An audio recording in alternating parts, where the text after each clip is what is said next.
Millions of despairing men, women, and little children, victims of a system that makes men torture and imprison innocent people. You cannot shake hands with a clenched fist. Produced by a nuclear exchange would be carried by wind and water and soil and seed to the far corners of the kingdom of God, the kingdom of heaven. It's one small step for man, one giant leap for mankind.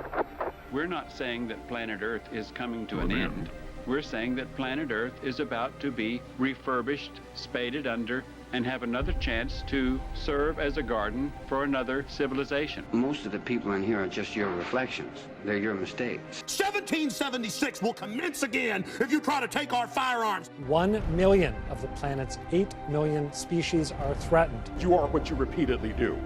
Therefore, excellence ought to be a habit, not an act.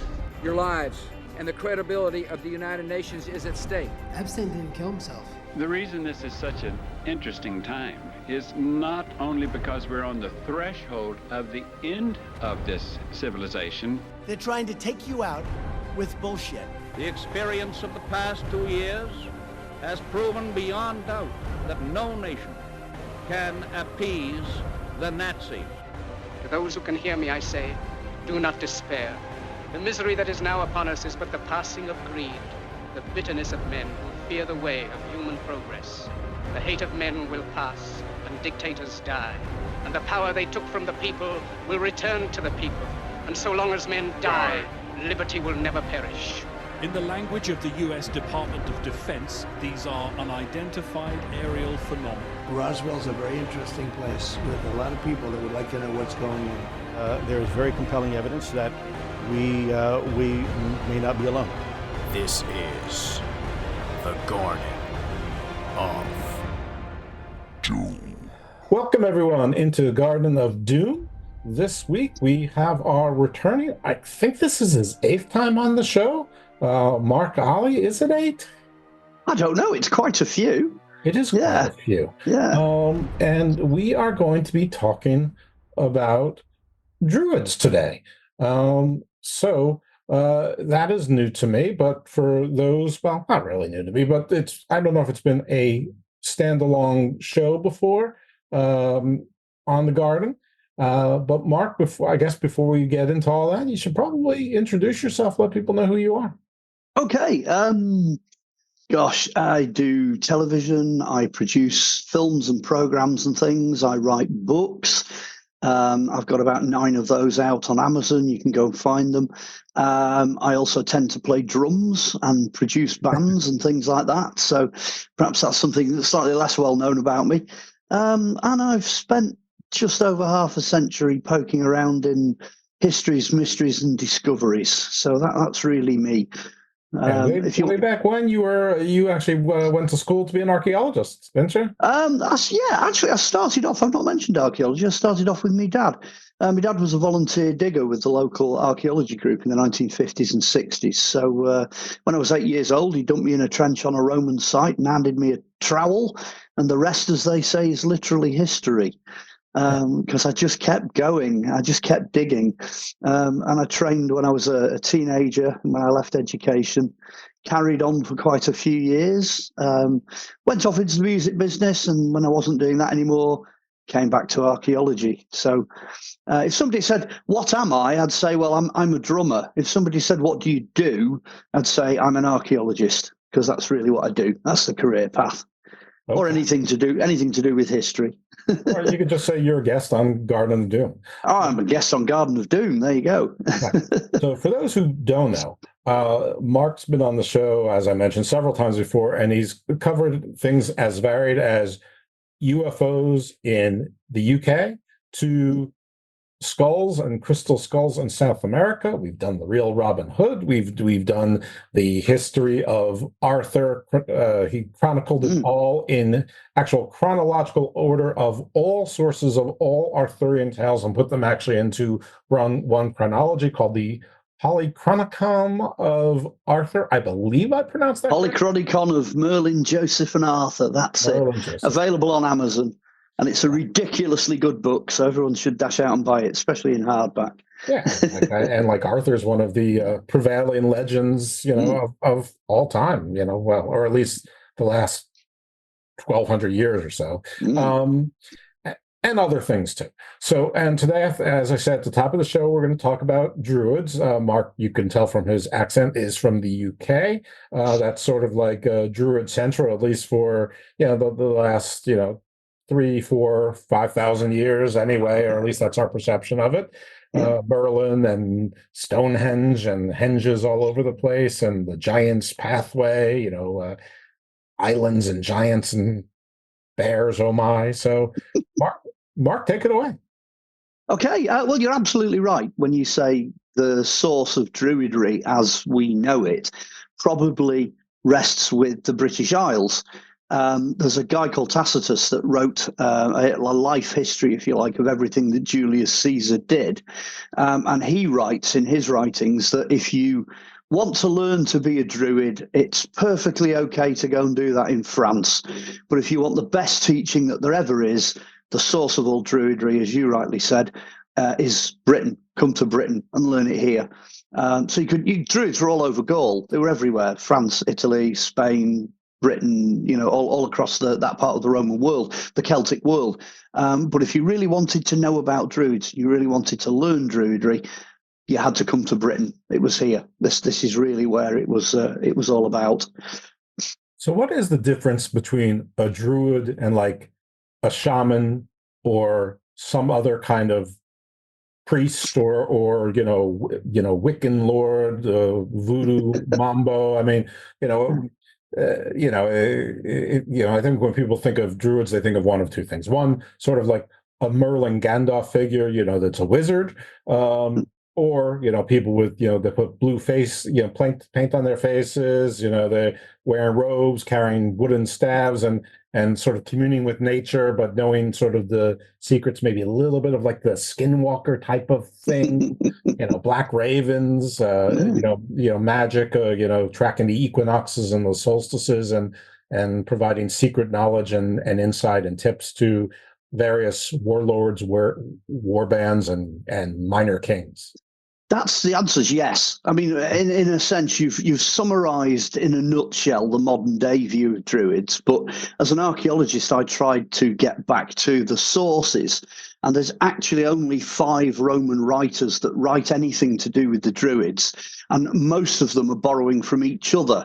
So it really only boils down to 3. I'm not going to get all technical on it, but the 3 writers basically only give us a snapshot, and it's the Romans writing about something that the Romans really don't know anything about. The Druids themselves didn't really write anything down. So that's a bit of a problem. It's a problem for everybody because, as you said, these guys have been around by the time of Julius Caesar 2,000 years ago. The Druids had been around since the end of the Bronze Age. So potentially their religion, if you like, had lasted 3,000 years already. So at that point, when Julius Caesar was around, they were 1,000 years older than, say, Christianity is now. So they'd been around a long time. And what had happened in that period of time is they'd hoovered up the best of what was around then. So to some extent, when they start writing about Druids, there's a lot of overlap with the Greeks. They seem early on to be very much like the Greeks. And one writer actually says that they're Pythagoreans, that they follow the writings and the beliefs of Pythagoras, which is really crucial because that kind of puts the scientific side into them. It puts in a slightly less fruity, slightly less bonkers kind of element. It puts it back in because that's really what they were. As time moves on, they kind of divide, they split slightly into bards, ovates, and druids. And those are the 3 that we know existed when Julius Caesar was around. Basically, what you've got, the bards are like, the news at 10. They're like, the television and internet of the day. And what the bards would do is dress in bright colours and move from one village to another, announcing what the news was and passing on tributes and messages between tribes, because the Celts were tribal, so they were scattered into tribal groups with capital cities. The ovates they're interesting because they were the guys that did all the supernatural stuff. So they could tell you what kind of winter was coming from the direction the birds were flying and things like that. But the Romans put it down to the ovates as being the ones that used to do human sacrifice, and they would predict things from the death throes and the entrails of their enemies. Now, whether that's bad press, whether that's the Romans, spitting sour grapes about somebody that they actually couldn't beat, because the Romans never conclusively defeated the Druids. They never actually wiped them out. In fact, they didn't really wipe the Celts out either, but that's a slightly different story. So the ovates appear to be the sort of voodoo magic witchcraft side of things. That's where they're going. But the Druids themselves, the actual third order of the Druids, are very similar to Greek teachers and Greek philosophers.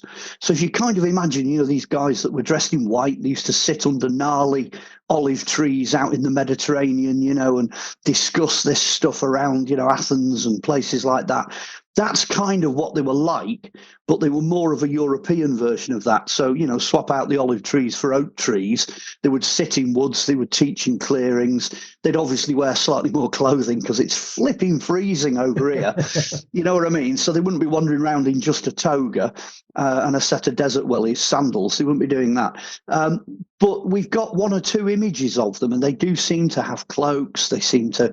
There's a great image, a superb image that I've used in the Arthur book, which shows Merlin, and it's got a raven on each shoulder. He's got a dog at his side. He's got a staff. He's got his cloak wrapped round him. He's got the under kirtle on, and then in the folds of his cloak, he's carrying fruit and food, so he can travel from one place to another. So these characters, we can fill them out. We can sort of flesh them out, and we know basically what they were like, where they were going and what they were doing from the sort of evidence that's scattered around, that's left behind. But they were incredibly powerful. It got to a point just before the Romans when none of the Celtic chieftains would do anything unless they consulted the Druid. So I've got to mention the Asterix cartoon books. If you're an old school like me, the Druid in the Asterix books was called Getafix, which I think they've changed his name now. But that kind of character where he's constantly giving out advice, there's actually quite a lot of history gone into the writing of those books. And that's kind of what the Druids were like around the time of the Romans. The last of the Druids, this is where you drift into the Arthurian thing, because the last of the Druids are a bit odd. Celtic Christianity in this country merged with Druidry at some point in the 1st century, and you finish up with these strange Celtic holy men known as culdees. And the culdees tended to go round in threes. They dressed in these woolen cloaks. They were teachers, they were healers. They were also Christian preachers, so they were preaching an early form of Christianity, pre-Constantine. And they would go around doing this. And the last of their order, as you said in your introduction, is the Merlins. Now, in my book, I've managed to get 7 of them. They start somewhere around about the turn of 400 AD, and they keep going all the way to 600 AD.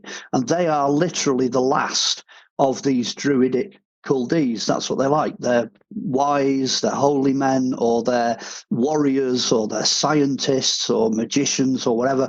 They are poets even. The most outstanding of their kind to be found in Wales and the Celtic lands of Britain, they were known as the Merlins.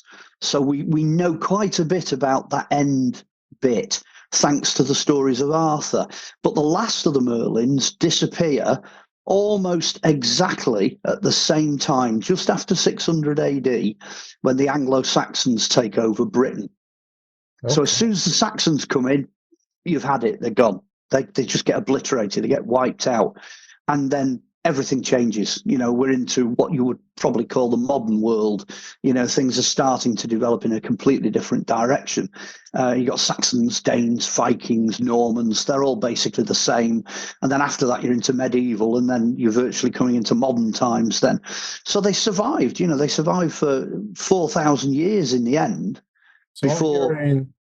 Almost like in one format, where the Chaldees are almost like warrior monks, which sounds a little bit like Templars, right? Yeah, funny you should say that. It's a fantastic picture we've got over here.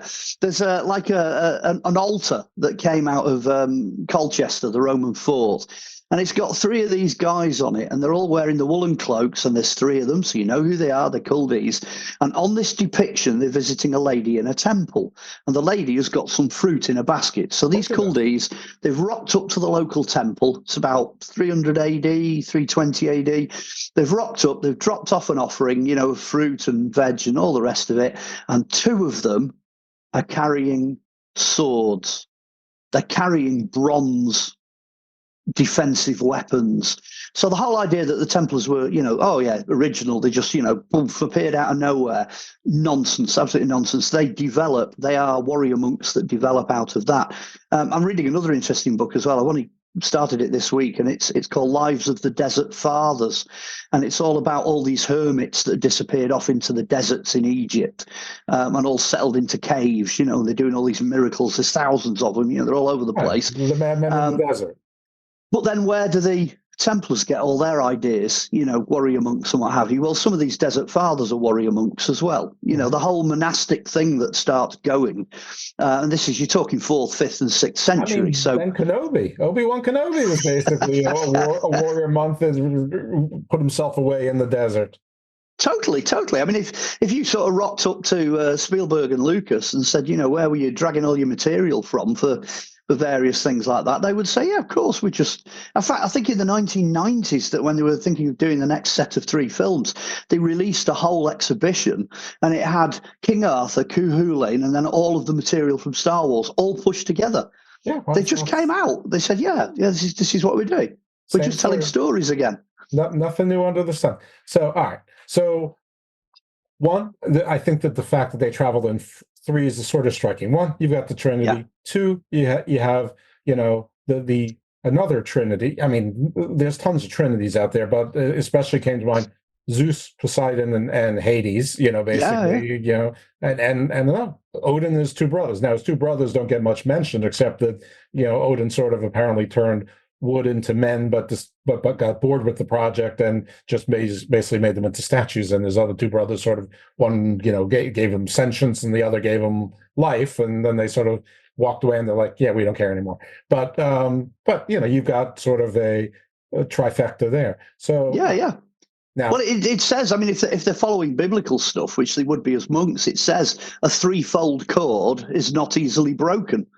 There you go. That's biblical stuff, you know. So all they're doing is they're just playing to the same script. Which, by the way, is Pythagorean, because isn't Pythagoras the triangle? I mean, isn't that the whole thing? So 3, okay. So you know, everything matches. We've found synchronies and synergies there. That all makes sense. So Will Scarlet in the Robin Hood legend, would he have been a bard? Now then, druidical, or he's just a guy who played the guitar? No, what happens in the Robin Hood legend? It's a misnomer, because you have the bard is called Alan a Dale. If you know the Disney cartoon, it's the cockerel. You know, all this sort of. That was probably the first movie I saw in the. I'm going to spoil your childhood now, because Alan a Dale is not in any of the original Robin Hood stories. He's not there. They've nicked him. They've stolen him. Spoil your story, because you already spoiled that once on the real Robin Hood episode. Yeah, I believe I did. So yeah. No, he's not a bard. The closest that you get has got to be Friar Tuck. And the reason he's important as well. Well, his origins lie in France, and the monks that were around in the 12th century, when he's actually being a monk, so he's alive in the 1100s, are very early monks coming over from France, and they have a huge amount of druidic influence in them as well, because obviously France is, you know, the source of the River Seine was a druid sanctuary, and the River Seine is a sacred river. It's the Sakana, River Sakana. We've got one over here as well, where we are. The River Mersey was the River Sakana over here, Sakana Belisama. So, you know, there's parallels between Northern England and Northern France, you know, suffice to say. So that's probably why we've got legends that we've got of Arthur here, and we've got the same legends in the same areas of France. The more you look at it, the more you realise that you're dealing with two parallel things going on. But the sort of invisible link just to keep it on topic, is more than likely the Druids. Because the Sukarna is the capital, that's the capital of the Druids in France, is at the source of that, River Seine. And up here, the capital of the Druids in Britain, which is the centre of the country, as far as the Druids are concerned, is more than likely the source of the River Mersey. So it's around Buxton and Derbyshire and places like that. They'd be hiding in the woods up there. So, yeah, there's a link. All right, well, 2 questions on characters. One might be a little bit silly. The other one, I'm not sure is serious, but it may be way off. So we're going to go with the silly first. Gargamel from the Smurfs, a druid? I'm not massively au fait with Smurf lore, but I was alive when the Smurfs first came out. Possibly, why not? There is a tendency in history, historically, for a lot of striking characters to take on that image. I mean, I'm looking for all the world like a druid at the moment. I'm sure you mentioned that at some point. Sure. Long beard, polished head. We're carpenters. We're walking around with hammers, and we're looking for nails, and we're finding it's an archetype. It's an archetype. Gargamel and a cowl, sort of an evil wizard, looking for little creatures that basically have blue skin and wear white pants and white hats, sort of the blue and white, sort of, the picks that now that's on his stake. And I mean, I think some of it has survived into Smurf law, and I think that to get the gift of prophecy, to be able to prophesy and see the future, what they used to do, Druids, was take the skin of a cow and wrap themselves in it and sleep beneath the oak tree. And by the time they woke up the following day, they would have the prophecy they wanted. It's one of the formulas that we know the Druids did. So, yeah, cows are definitely important to the Druids in that sense. And Irish, I mean, the Irish holy men, there's so much in Ireland to do with cows and to do with the products, the dairy and the cheese and what have you. Cows, like cows. Moo, like moo cows? Yeah, moo. Okay. All right, well, I did not know anything that the cows had providence in the future. Maybe that explains why all the UFOs, come and hollow them out. Maybe they want to know the future as well. Maybe they're just here because they don't have their own Miss Cleos or I'm having to freeze here on Whitney Houston's aunt, Dionne Warwick. They don't have any Dionne Warwicks or Sylvester Stallone's moms. They don't have psychics. Okay. The more serious question than Gargamel. St. Patrick's. Is St. Patrick sort of the crossover between Druid and Christian saint? Well, now you're back in Ireland again, so that's a perfect segue into the question because he didn't start in Ireland. He crossed the ocean, right? Well, he went from Lancashire, which is where he was taken by pirates, and he was taken across the Irish Sea to Ireland as a child. So he had a lot of knowledge of that journey going back and to. Eventually, he found his way back to the British mainland. I think he got, quote, saved in about, I think it was about 330, 340 AD, something like that. So by 360 AD, I think he's back in Ireland again. And the famous story, apart from him getting rid of all the snakes, the famous story is that he got off the boat, got approached by the Druids, because the Druids came over to him and said, what's going on here? Who are you? What sort of holy man are you? Tell us a bit more. And St. Patrick said, well, I've come here as a representative of Jesus. Well, he said, Yeshua. And the Druids said, oh, hang on a minute, Yeshua, Yesu, that's one of our 3 gods. So we'll take that one off because we've been waiting for him to come for a while. So they kind of ticked it off. And then apparently they got on reasonably well from that point forward. That's how Patrick was so successful in starting to evangelize Ireland, because the Druids are like, well, he's saying that this Isu, this is a god, or it's the son of God, and it's one of the ones we've been waiting for. So fine, we don't have any problem. We'll leave him to it. But by that point, I personally think that when the Romans came over here, they'd already attacked the Christians and the Druids, and they drove them onto the island of Anglesey, which juts out into the Irish Sea. They drove them onto the island of Anglesey in around about 61, 62 AD. So, a full 200 years plus 240 years, 250 years before Patrick, the Christians and the Druids had already being put under pressure. And I think that's when they actually got to talking to each other. There are archaeological excavated cemeteries on Anglesey from that time that show pagan and Christian burials from the same period. So I think on Anglesey is where they actually sat down, talked about it, realised they had a lot of things in common, a lot of overlap. And that's, I think, part of the birth of the Celtic Church. That's where things like the Culdees originate. So St. Patrick, probably not a druid, but he probably appeared close enough. I think Patrick was, I think he knew what he was doing. I think he was au fait with the Druids. He knew what the Druids were all about. And however he chose to go about it when he got to Ireland, he made a pretty good job of building bridges, so you've got to kind of know both sides to be able to do that. I think he did a really good job of it. So that's the kind of the second famous story. Most famous is the one where he clears all the snakes out of Ireland, but they weren't there to begin with. So yeah, I mean, that's a great job. I'm going to take care of this job. I guarantee success, and then do it. Okay, I'm going to do the same. I'm going to clear Maryland of all African lions. No problem. See if that works. Yeah, just ask them politely and they'll go, I'm sure. Absolutely, yeah. Okay.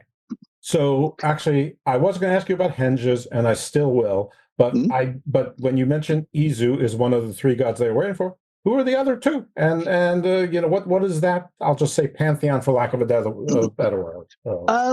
One of we have trouble with knowing precisely which gods they were worshipping, because it's worth saying that each tribal group had a different set of gods.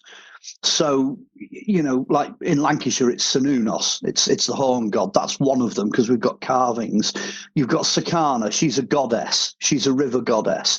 But in other places, you've just got a whole pantheon of different gods. Yeah. So in Ireland, is that like, for every wave of invasion in Ireland, there's a different group of gods, and it actually comes into some of the lore that I'm probably not going to be out of order if I said there's been quite a few people researched it. One of the gods without fail would have been male, and one without fail would have been female. So you're probably looking at a prototype of the Christian saints.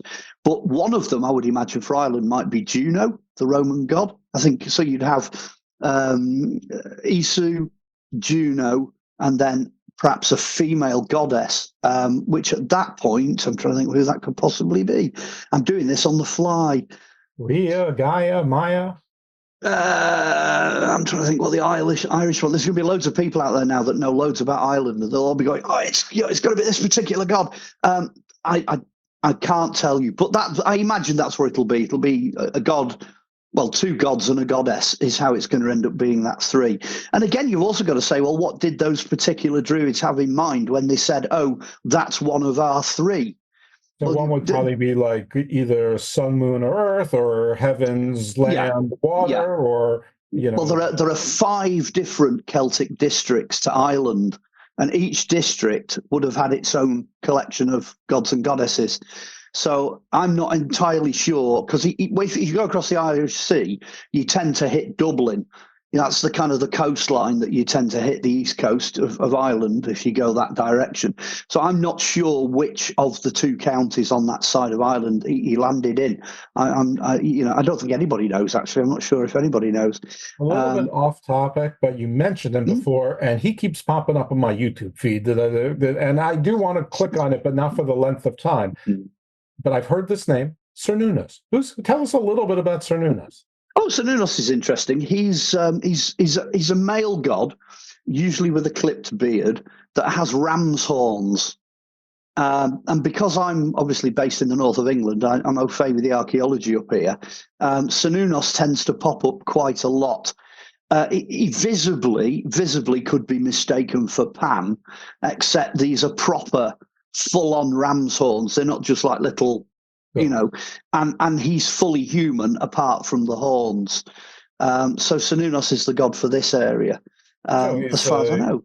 So he's sort of some would call that Satanist, some would call it Moloch, some would might call it a whole lot of things, Bacchanalian. Looks a bit like a big Balrog, like the thing in Lord of the Rings. He looks a bit like a Balrog. Oh, okay. Occasionally. Right. Is he? What is he? I mean, is he like Lord Baal or Hadad? Is he a storm god? Is he a fertility god? Is he eating babies? Is he a war god like Ares? I mean, it's very hard with the Celts to get specifics because, as I said, the Romans didn't really write a lot about them, and what they did write, they didn't really put a lot of detail in, which is a real shame. But as far as we can tell, I think I'm safe in saying Cernunnos is a fertility god, and he's also a war god. So an awful lot of the Celtic gods, though, and the goddesses are warriors, and there's no doubt Cernunnos is a warrior god. Well, I'm sorry to the Satanists out there, or the Luciferians, really, because Satanists aren't exactly anyway. And I'm also sorry to some of the Christian sects or the Christian beliefs now. But usually the ram gods are war and fertility gods. So they're not really about stealing babies and eating them. They're usually war. They're usually war and fertility, and that usually comes along with rain and thunder. It's And then they tend to get demonized by the other side, and it just so happens that the other side usually won the war. Well, Cernunnos here didn't seem to disappear till the Romans disappeared. So we have a massive 400-year plus overlap of early Christianity with the Romans and the Celts. For some reason, the Celts and the Christians really seem to have got along okay, and the Romans didn't seem to really get on with anybody. It just difficult. And the Romans brought so many foreign races to Britain as well that we had a huge input of additional gods and goddesses and different things coming in. We had Scythians based in Lancashire, and of course they come from southern Russia. They're the Pazariks. So they brought a whole pantheon of different gods and goddesses in. The Sarmatian Knights were also stationed there. Yeah, so and listen, the UK riots right now are basically the same thing. We don't want all these other people here. So of course the Romans, weren't as popular because nobody likes their neighborhood shaken up. Nothing new under the sun. Exactly, Absolutely. Yeah. Okay. Yeah. I try and stay away from local politics, at least, or current politics. Local, I mean, I especially try to stay out of the politics of other countries. Except when I don't. So okay, I've got lots of rules, and I bend. So anyway, all right. So back to the Druids, and I guess it's so. Let's go to the henges, and everyone knows Stonehenge, but I mean, are there like hundreds or thousands of these henges around the UK and beyond? But let's just stick to the UK for, I guess. Well, if you take sort of the Druid world by literal definition by the word Druid, so really you're looking at Britain and France.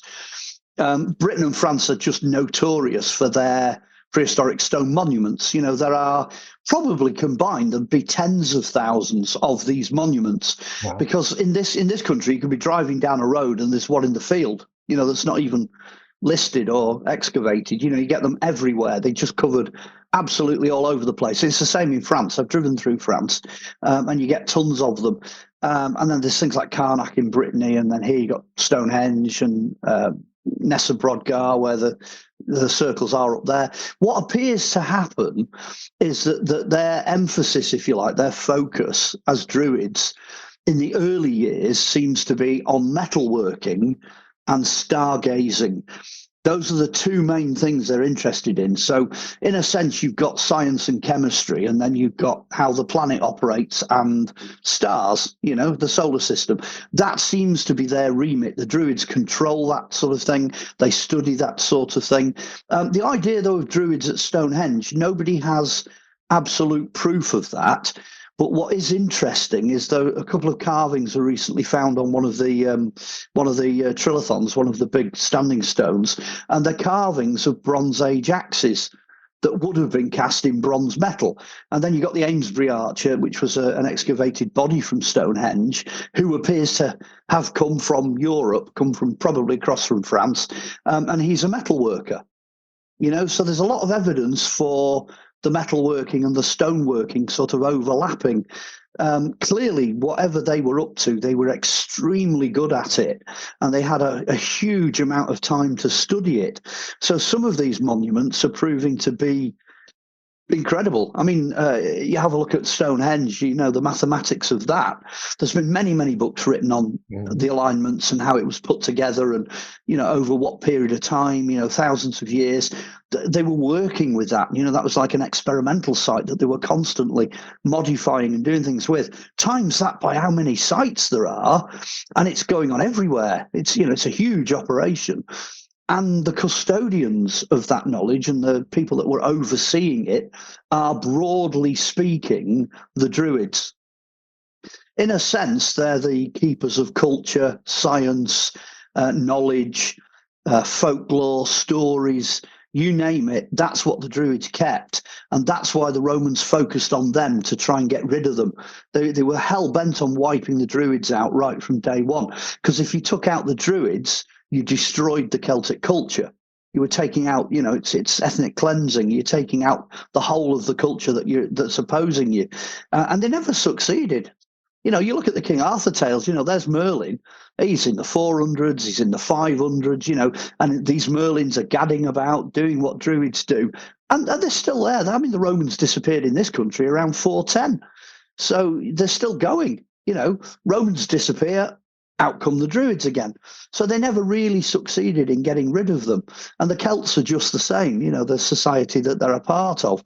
Celts just sit there and wait until whoever invades them implodes, because inevitably that happens. It does implode. The worst enemy of the Romans was the Romans. They used to really fight each other and kill each other.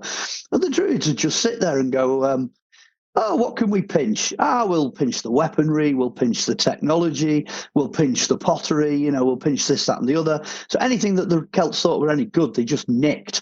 And then they just sat there and waited for the Romans to implode, which they did. But the Romans did exactly the same thing, because a lot of the stuff the Romans are using is Celtic and Greek. So there's a huge crossover. Almost all of the Roman armor originates with a combination of the Celts and the Greeks. Well, we'll pick one of the various, lore or historical givers of all knowledge to men. Let's just go with Thoth the Atlantean. So basically, the Druids were part Thoth, but also were part of the reverse Thoth, in that they took knowledge from others and were the keepers of it. Yeah.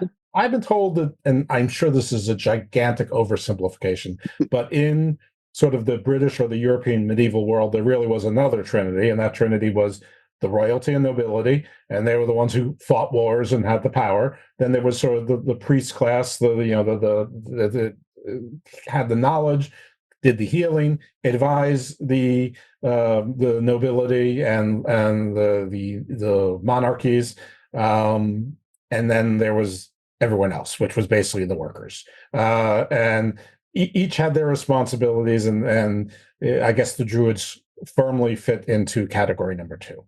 Yeah, basically, what you're talking about is feudal society. That's the label.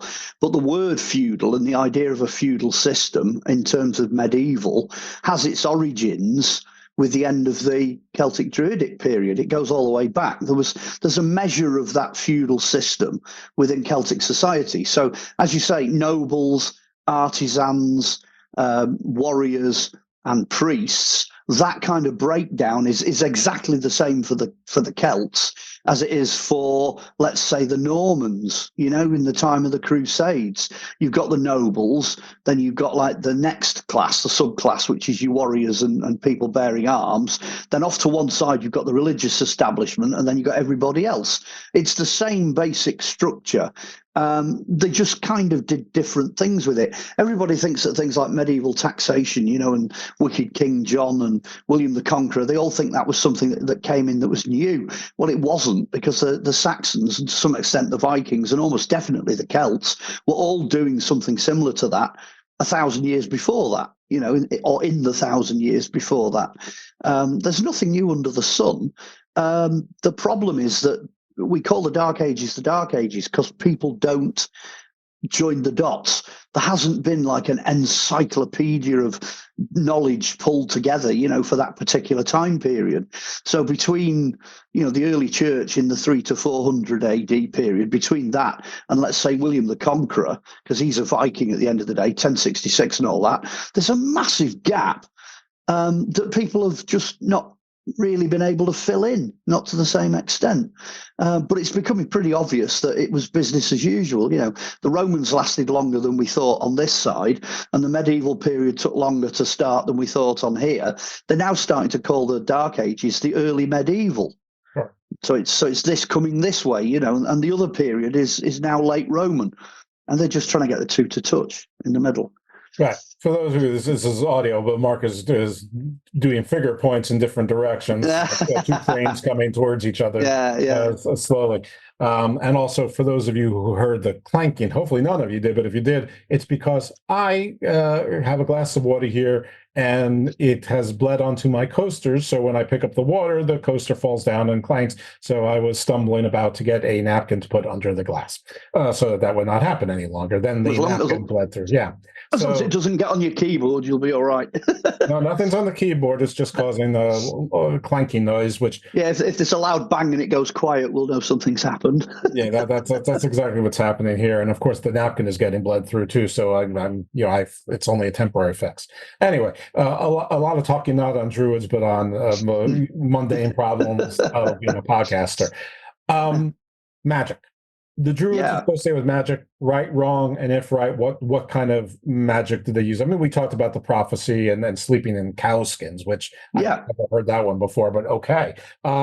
So what other kind of magic, or were they just better, I mean, it seems to me it's easy. Well, they told you when the seasons were, but it seems to me that anybody would figure out from the position of the stars, the moons, and the sun, and chills in the air. I mean, every fisherman knows sort of what's going on with the sea. Every farmer sort of figures it out by the time, probably back then, by the time they're 9 years old, when, you didn't need the maesters from the wall to say winter is coming. I mean, everyone sort of knows. So, I mean, keeping people in the dark, where the Dark Ages came from, that seems to be a way to profit. But what information, what powers, what abilities did they have that others didn't, other than the simplistic, well, they knew when to do the harvest. Yeah, everyone figured out when to do the harvest, 6,000 years early. What are you talking about?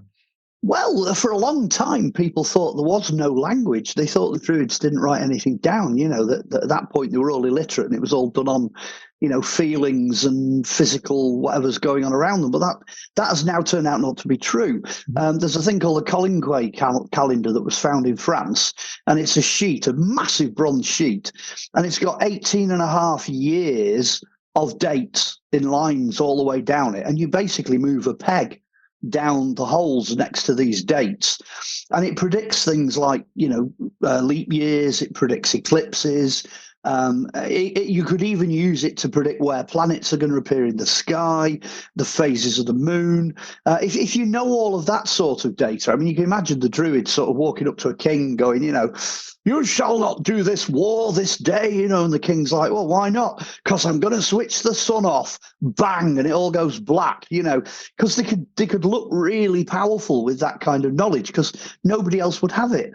They're writing in a sort of proto-runic end of the Greek era type writing. It is unique. It's Celtiberian. It's called Celtiberian, and it's not fully translated yet, but they could communicate. So writing sets them apart. In terms of things like magic and that, well, science, physics, astronomy, biology, all that sort of stuff was extraordinarily mystical right up until the Renaissance, right up until medieval times. So these guys are walking around, doing things that nobody else can do.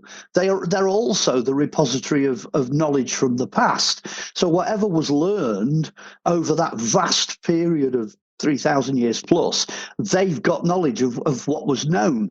So these guys are, they're a whiz with medicine. They know all about the times and seasons and things like that. Famously, they knew the properties of drugs, hallucinogenic drugs, things like mushrooms, what have you, but also things like mistletoe, herbs, fantastic herbalists. You could let them loose in a piece of native woodland and they'd know exactly what to do with everything. Literally everything. There's even some evidence, for example, wacky as it sounds, that they realised that there's aspirin in the bark of the oak. So you could actually grind down oak bark and use it to stop headaches.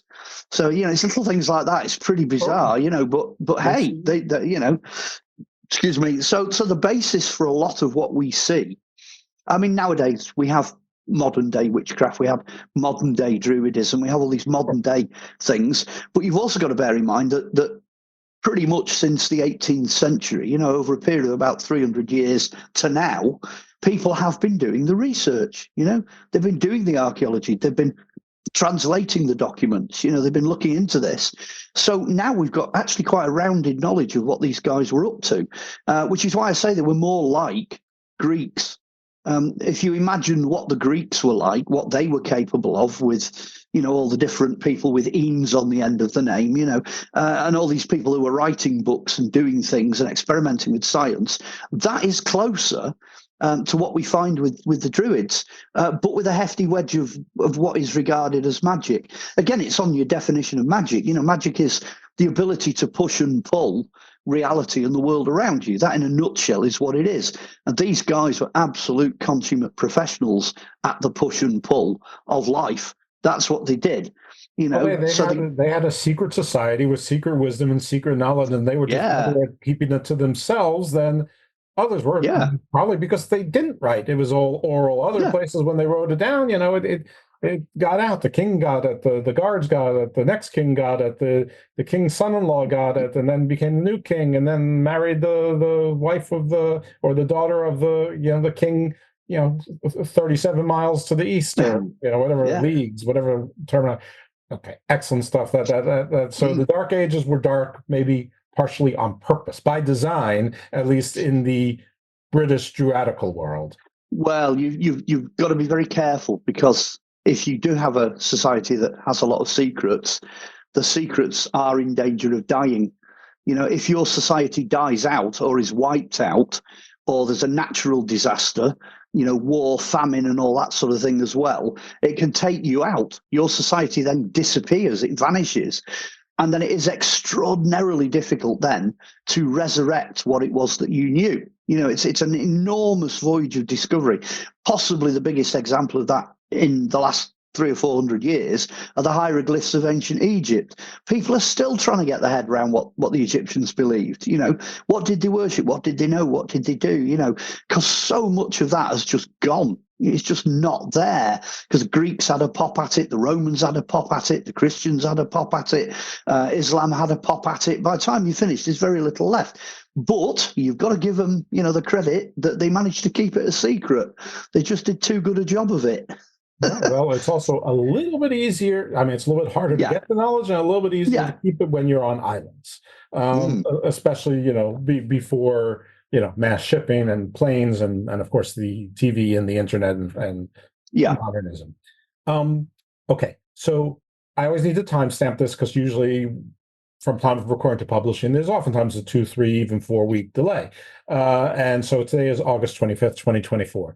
I think it is this week or last week that it was discovered or rediscovered or announced that one of the capstones of Stonehenge, which I keep being told is not all that impressive a henge in the world of British henges, is just the famous one, but nonetheless, that's a side for the moment.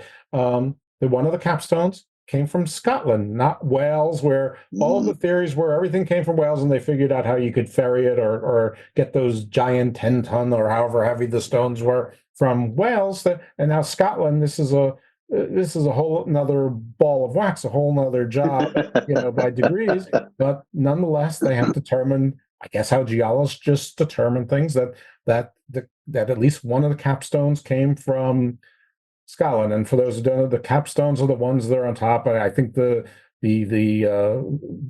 vertical ones, they're called, I think, lintels, but you could call them bookend stones if you want. No, the top stones are the lintels, and the stone you're talking about is a bit more important, because it's actually the altar stone. So the stone right bang in the middle, the one that everyone's gone, that's the altar, that's the focus of, Stonehenge 3, which is the one we've got now. That focus, that altar stone is all the way from the Orkneys, the top end of Scotland. It's right at the very top. But as somebody who lives here, I don't have a problem with Stonehenge coming from everywhere. It's like a Heinz 57. The circle, the little stones, which are known as the blue stones, they come from the Preseli Hills, which are out way out on the sort of the nose, if you like, the pointy bit of Wales. They're right out at the end of the Bristol Channel over that way. That's about 200 or 300 miles, but they're pretty big. You know, they're not that's the west of Britain for those who can't see it's not to be sniffed at. Anyway, it's a fair distance to move them. But Scotland's about 700, about 700 to 800 miles away. So if they can shift the blue stones from Wales and they can move the giants, the trilithons, from the neighbouring county, which has come about 30, 40 miles, they are big. Believe me, they are the biggest of the stones.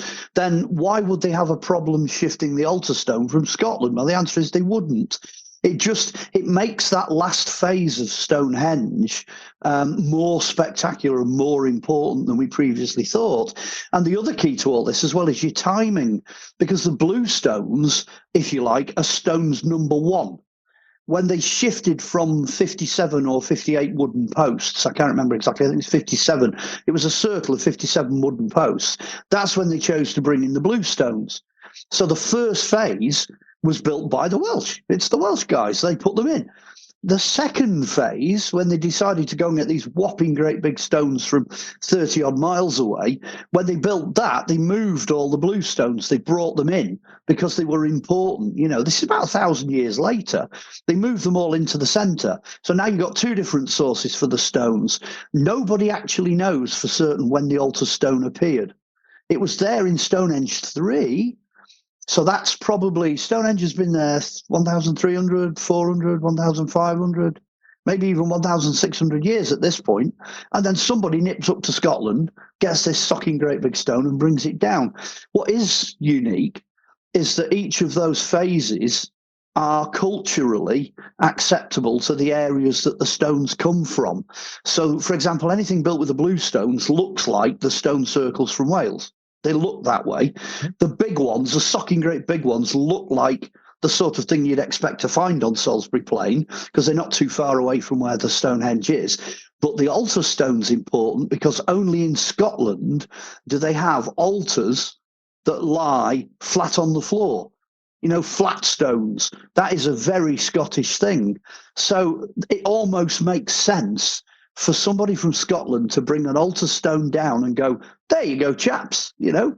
So now you've got England, Scotland and Wales all involved. The funny thing is, though, that in Arthurian legend, they've got Merlin flying Stonehenge over from Ireland.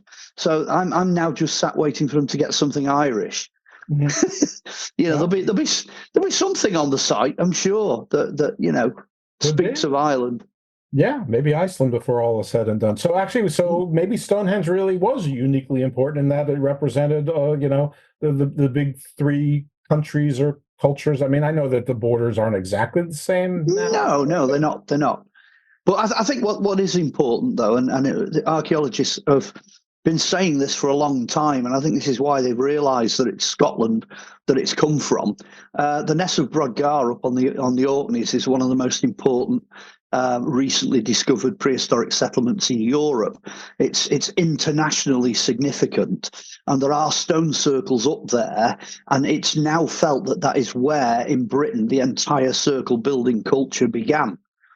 So yes, metalworking came in from the south, but stoneworking very clearly seems to have started right up in the far north.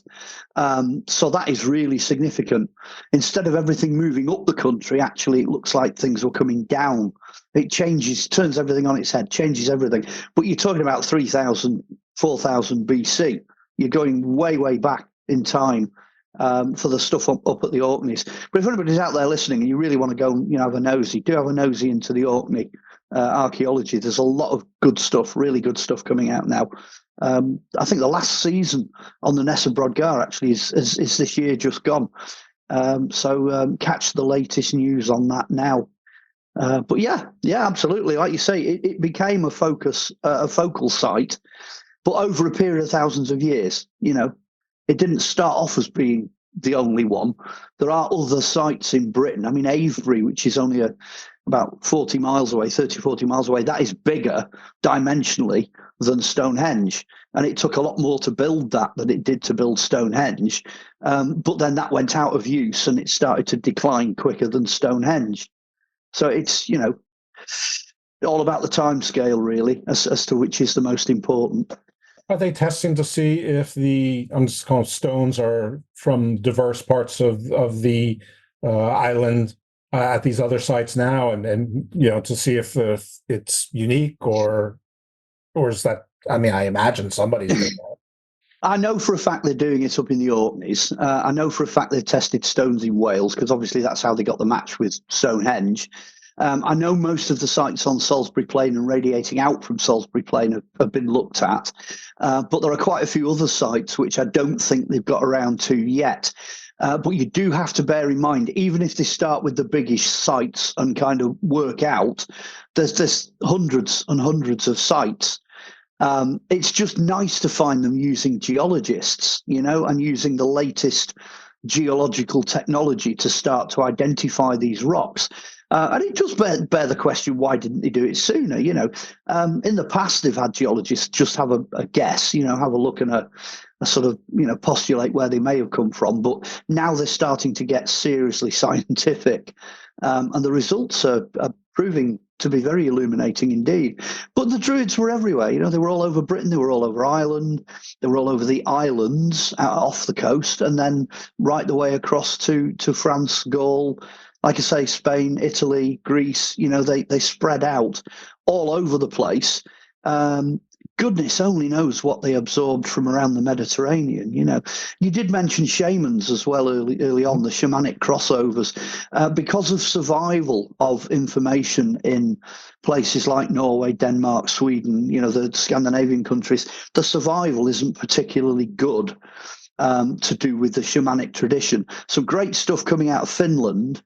But it's difficult because of lack of survival to work out what crossover took place between the two societies, if you like. I mean, survival of evidence, not of... Yes. Oh, no, survival of evidence, yeah. There's plenty of people. I mean, the Sarmatian, the Eskimos, the Inuits are still up there. The Sami are still in Norway and various other parts of the frozen north of that area, and they still have shamans. They still practice their old traditions.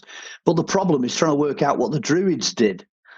They're the ones that have got this massive hole. I mean, I think Tacitus again makes some mention of them worshipping the Pleiades, the rising Pleiades at the vernal equinox. They worship that apparently. Well, the Pleiades turned up. Well, the Pleiades turned up. The oldest depiction of them now is on the Nibra sky disk, which comes from Germany, 1600 BC. They've got the Pleiades shown on the Nibra sky disk. So clearly the Nibra sky disk was something to do with the Druids, even though it's so early, because it's bronze with gold, it's got all the connections necessary. That's 300 years older than the oldest depiction to survive in Egypt of the Pleiades. So, some of the sites as well in Europe that were carbon dated in the past, they assumed that Egypt and that sort of area, the Mediterranean culture, came into Europe, and that's what happened. But they've recalibrated a lot of the carbon dating now for Europe. They've had to adjust it, and it's beginning to look like it went the other way. Most of the sites in Europe, most of the things the Druids were doing in prehistory seems to have floated in the opposite direction. So maybe some of the things we're seeing even as far afield as Egypt, there are stone monuments in the whole of North Africa. There's stone monuments in Egypt. Oh, sure. The same kind of monuments are all over the place. But looking at and then Turkey and Vietnam. Absolutely, they're everywhere. But looking at which direction they went in, the oldest sites now seem to be sat mostly in the Druidic areas. You want to hear my little theory about the Pleiades? Say again. You want to hear my little theory about the Pleiades? Yeah, go ahead. All right. So, for a while, you talk about the 7 days of the week, and it's not exactly the phases of the moon, and everyone sort of has agreed that it's based on the seven sisters, or the seven wanderers. I'm sorry, the sun, the moon, and the 5 planets that were observable way back when, forgetting about Earth, for whatever reason. Well, the seven sisters were their wives. So that's the ancestral home of the gods, and that's why they're all women, is because they're the wives, and the planets were, and I'm calling the sun and the moon planets here because that's, I think, how the ancients perceived them, and those were, they're all associated pretty much with men gods. At least way back when. Now it's not every culture did the same, but I'm sure not every culture called the Seven Sisters or Seven Sisters. We just say they did. Yeah. It's possible. It's very possible. As I said, the problem right at the very beginning is that we've only got 5 written sources for the entire of Druidic lore, Druidic literature. You know what I mean? That's like 1 page of A4. That's your lot, and out of the 5 references we've got, 3 of them are by writers that are older, and 2 of them are writers stealing and adding to the earlier references. So we just don't have a lot of information, independent information about the Druids. Although, as I said, artifacts and other things which are associated with them, we've had an increase in finds in recent years. One of the big ones, I think I'm right in saying it was in Bronze Age sites in Scotland. You've actually got up there in Scotland evidence for mummies.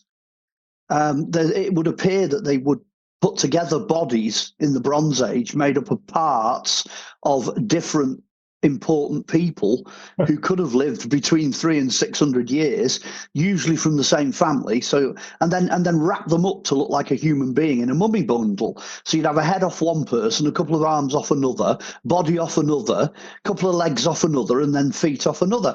They'd wrap them all up, carry them with them, and then at some point, when they abandoned their native homestead, they'd bury it. Now, in certain parts of Scotland, some of these burials have been preserved to the extent where you can identify this. And of course, with DNA analysis, they're realizing that the bodies are made up of bits, but they were mummified. They were dried, and they were cured in peat bogs, and then the parts were reassembled. Now, that we've only discovered that in sort of the last 10 or 15 years. Came as a complete shock to the archaeologists that found them.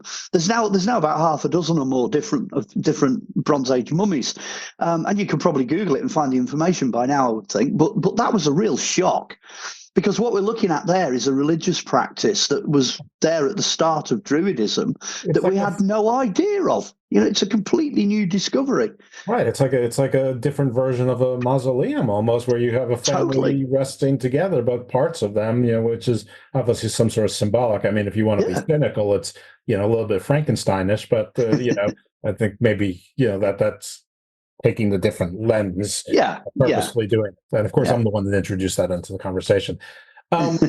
I think the implication, though, you're saying, there are shamans that are still practicing there, and we don't know exactly where the shaman, how much the shamans influence the Druids, or vice versa, or if they're really just the same, it's just a different word.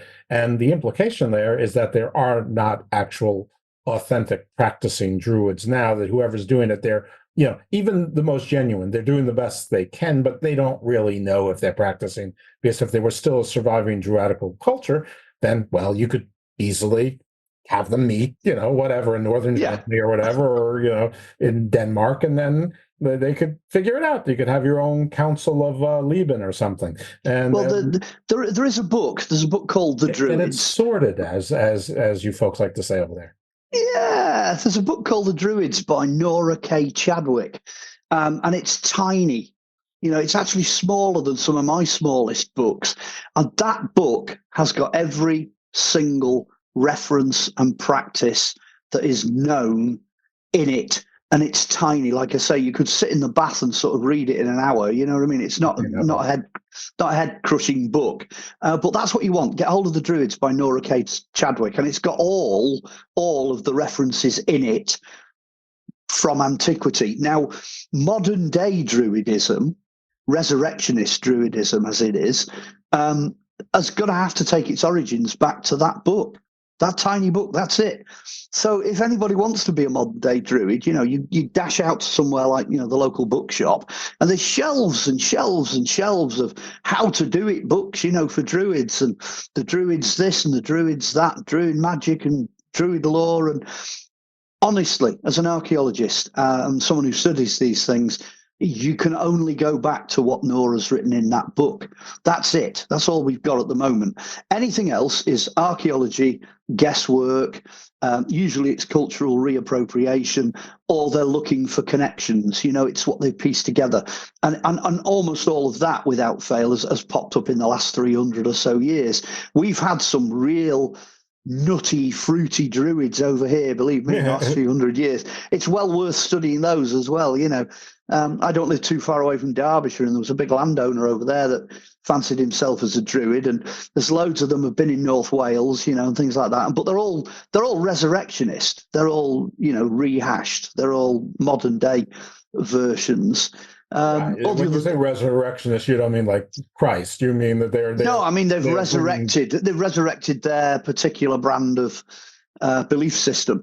It happened a lot in the 18th and 19th centuries. People were bringing back to life what they believed to be extinct religions in that sense. I mean, the book I did, Revealing the Green Man, that's kind of bringing back something that's been lost in the same way as has been done in the past. It's just another aspect of research that revealed the origins of the Green Man. So there is some Druidic lore in there. There's some basis in Druidic lore for the Green Man as a symbol. That's another book probably worth having a nosy. It's only a tiny one. You probably read that in an hour in the bath as well. You think I take a lot of baths? Yeah. About 45 minutes ago, I said something about the Templars and warrior monks, and you said, well, isn't that interesting? Something like that. So I want to revisit that. Do you believe that there is a direct connection between the Druids and the Templars? In certain aspects, yes. Because some of the beliefs that we know for a fact were held by the Celts are held by the Templars, okay?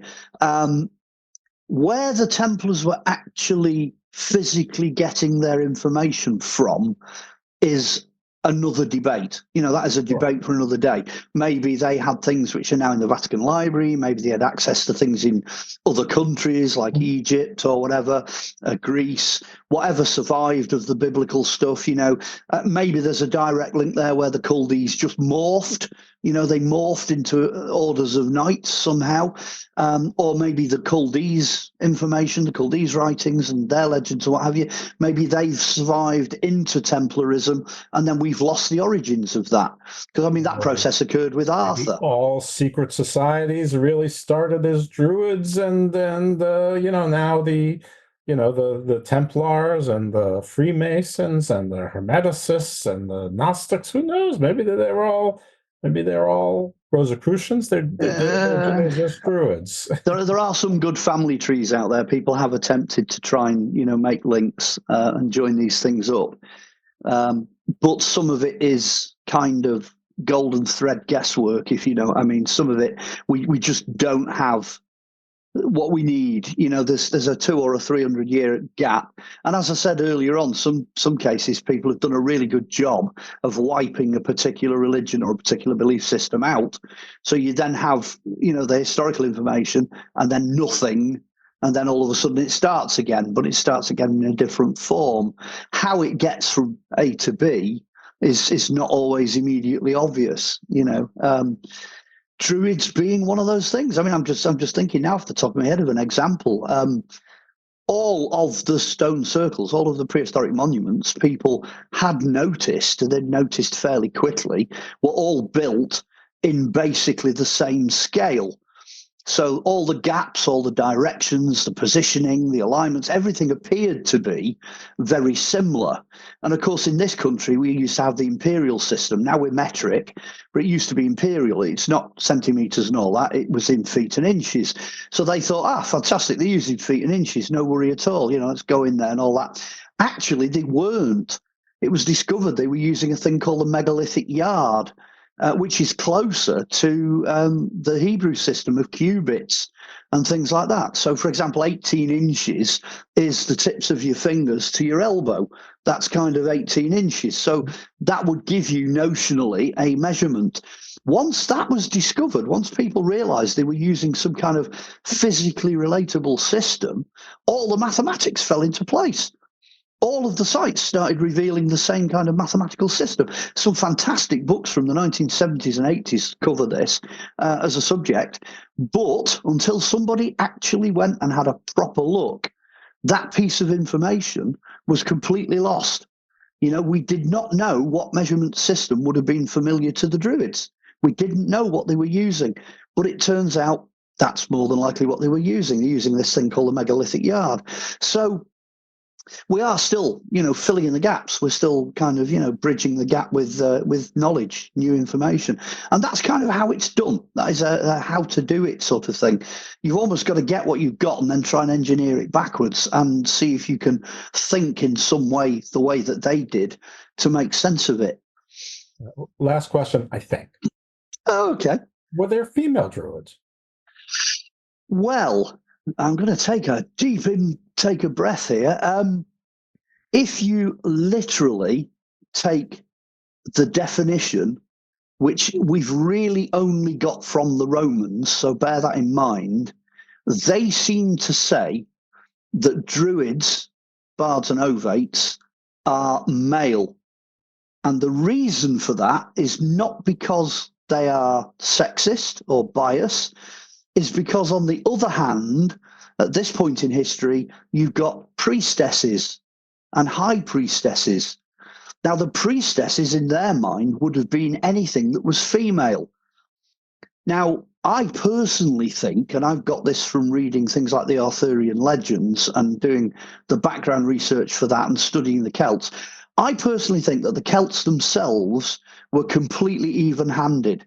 Everything that the blokes could do, the women could do as well, including warriors, including rulers. You got Boadicea, Boudica, she's an Iceni queen. They seem to be so even-handed that I refuse to believe that there weren't female equivalents to the male Druids. And I think they're hidden away as priestesses. I think that's where we need to look to find them. And I think they're definitely there. Absolutely, without a doubt, they are definitely there. They're looking after wells, they're looking after temples, they're on carvings, they're in the scattered writings, but you don't look for the word Druid, because the Druid, it's like looking for the word man. That's what you're going to get if you look for Druid. What you look for is priestesses, and the model that they're basing it on is, of course, is Greek, which later becomes Roman. So, you've got a socking great big temple there, and it's full of, blokes, and you've got another socking great big temple next door, and it's full of women. And the blokes are doing one thing and the women are doing another thing. And that is pretty much how things operated right the way up to relatively modern times. So the short answer is, you think the answer is probably yes, they just had a different word for it. There was a feminine word and a masculine word, but they basically had the same job. Yeah, I think the answer is yes. Yeah. Fair enough. Sounds good. Or very, very similar jobs.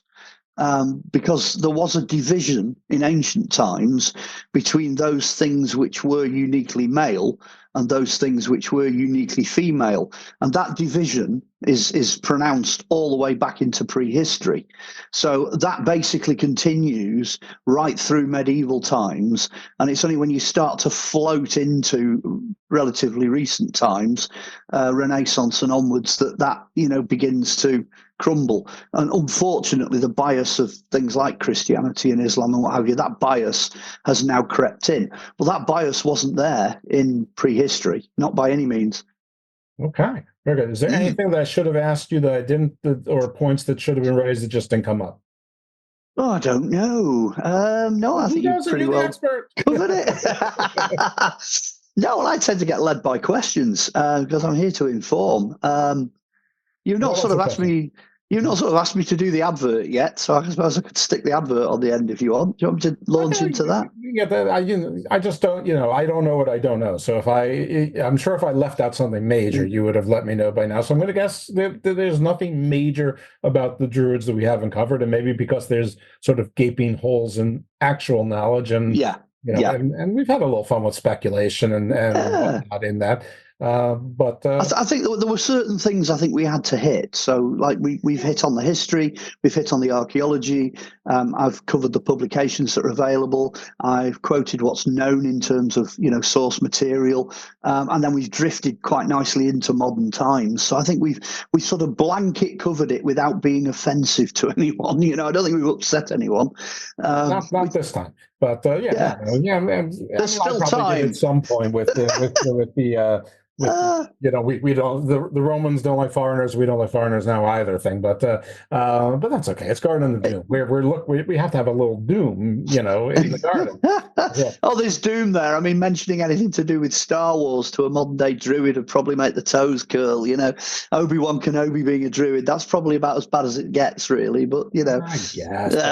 Welcome to the modern world. Exactly. It's fiction. It's an amalgamation of a lot of different things in one character. It's not meant to be historically accurate, and that it's actually, say what you want about Star Wars, but they tell you right at the beginning, it's from a long, long time ago in a galaxy far, far away. I mean, absolutely, they're telling you it ain't here, people. So relax a little bit. But I'm with all the people that say that some of the more recent Star Wars media has been terrible. Welcome to my world. About midway through Return of the Jedi, it got terrible. So anyway, so they've just discontinued the new Disney series because it wasn't performing terribly well. So I didn't see a second of it. I didn't see Outlaw. Neither have I. Yeah. I'm still hoping that Andor keeps up because that's pretty good. The Mandalorian last season didn't like it, but I'll stick with that just because I like the first 2 seasons. Yeah. And I hate Same page. We're on the same page. Boba Fett, I liked how it started a little bit. Didn't really like how it ended. So, and I'm sort of all set with Ahsoka. Embarrassing. Yeah. They actually go to a different galaxy, and the technology and the dynamics are exactly the same. Shut up. Tell me you just given anything. And I'm tired of bad guys being completely incompetent. And then, of course, the only actor who played his role well, even though his character was a bit of a bellend, as the UK folks say as well, he died. So we can't even have that too. My man Titus Palau, or I forgot what his real name was, but he great actor anyway. So anyway, well, we are now really, really drifting. So this is a good time for the advert of all things Mark Olly. Right, okay, here we go. If you want to get in contact with me, I'm on Facebook. And if you link with me on Facebook, as long as you really exist as a person, and you make it obvious that you're real, I will friend you, and you can talk to me on Messenger. So Facebook's a good place to start. If you want to get hold of the books, all the books, pretty much everything I've ever published is on Amazon. I think there's 9 of them on there at the moment. Type me in, have a good search. You'll find them all on there. So a lot of the ones we've name-checked in this, like the King Arthur and the Green Man and things like that, Robin Hood, they're all on there. So go and have a look. Thirdly, if you want any back catalogue, you want to see anything that's archive, I did a search of YouTube the other day. I was quite shocked by how much stuff is out there. Go and have a look at YouTube. There's absolutely tons. There's tons out there. So there you have it. You've basically got Facebook, Amazon, or YouTube. Go and have a look and see if you can find me. Any conferences you're going to in the near term? Any it's gone a little bit quiet. There's been a bit of a change at the top in a couple of the companies over here in the UK, and that's necessitated a bit of a reshuffle. So I think it's going to pick up again next year in ufology. I'm doing a Viking event in September, and then a few other events sort of later on in the year, but they're not specifically sort of UFO orientated. And then next year, there's all to play for. We'll see where we go with that. Yeah, I just know that you're often at the UFO conferences. Obviously, your expertise is not limited to UFOs. It just includes that. But that tends to be the one that gets the big crowds. So, folks, it's Mark Olly. If you're looking for it, it's M-A-R-K, and Olly is O-L-L-Y, not I-E, Y. So easy enough to find, and you'll probably find some of the TV shows he's appeared on as well, and you'll probably find some of the conference appearances, which is why I was raising that during the YouTube segment. So, Mark, thanks so much for being on. I'm sure we have you scheduled for something else. I don't recall what it is at the moment, but if we don't, we will, because we always do. You're now sort of a semi-regular feature on the show, and I appreciate your expertise as always. I feel like we're pretty good on the. You know what? I do have one closing question. It's unfair because it's not even part of the topic, but I did a deep dive recently into Freyja, the Norse goddess. Yes. The Vanir who went to Asgard, and for two conclusions. One is that I absolutely think that Frigg and Freyja are the same. I don't care what modern day witches say. I think that one became the other, and it was just language drift, which was not my starting position. And then the second thing is, then I sort of cross-referenced the Morrigan, which is why this is coming up now, who is an Irish goddess.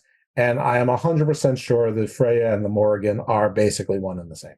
Yeah, you're dealing with archetypes, aren't you? You're dealing with characters who stay the same but change name.